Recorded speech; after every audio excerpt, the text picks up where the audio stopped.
മലയാളികൾക്ക് ഒരിക്കലും മറക്കാൻ പറ്റാത്ത ശാലീന സൗന്ദര്യത്തിന് പര്യായമായി മലയാള സിനിമയിൽ തിളങ്ങി നിന്ന ഒരു നടി തന്നെയാണ് നടി സംയുക്ത വർമ്മ. ഒരിക്കലും മലയാളി പ്രേക്ഷകർക്ക് മറക്കാനാകാത്ത സംയുക്ത വർമ്മയുടെ ചിത്രങ്ങൾ ഇപ്പോൾ വല്ലപ്പോഴും മാത്രമാണ് പുറത്തു വരുന്നത്.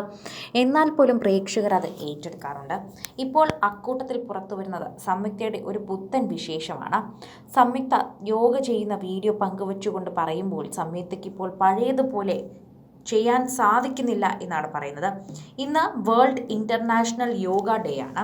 ഈ ഡേയോടനുബന്ധിച്ച് നിരവധി പേരാണ് യോഗയെക്കുറിച്ച് പോസ്റ്റുകൾ പങ്കുവച്ചിരിക്കുന്നത്. അതിൽ ഏറ്റവും പ്രധാനമായി പ്രേക്ഷകരെല്ലാവരും നോക്കിയത് സംയുക്തയുടെ ഒരു പോസ്റ്റ് തന്നെയാണ്. യോഗയാണ് തന്റെ ജീവിതം എന്ന് തിരഞ്ഞെടുത്ത നടി ഇപ്പോൾ യോഗയിലൂടെയാണ് തന്റെ ഊർജ്ജസ്വലതയൊക്കെ തന്നെ വീണ്ടെടുക്കുന്നത്. എന്നാൽ ഇപ്പോൾ തനിക്ക് 40 വയസ്സായി എന്നും മുൻപ് ചെയ്തിരുന്നതൊന്നും ഇപ്പോൾ പറ്റുന്നില്ല എന്നാണ് പറയുന്നത്. ശാരീരികമായ മാറ്റങ്ങൾ വരുന്നു എന്ന് സംയുക്ത വർമ്മ തന്നെ കൂട്ടിച്ചേർക്കുകയാണ്.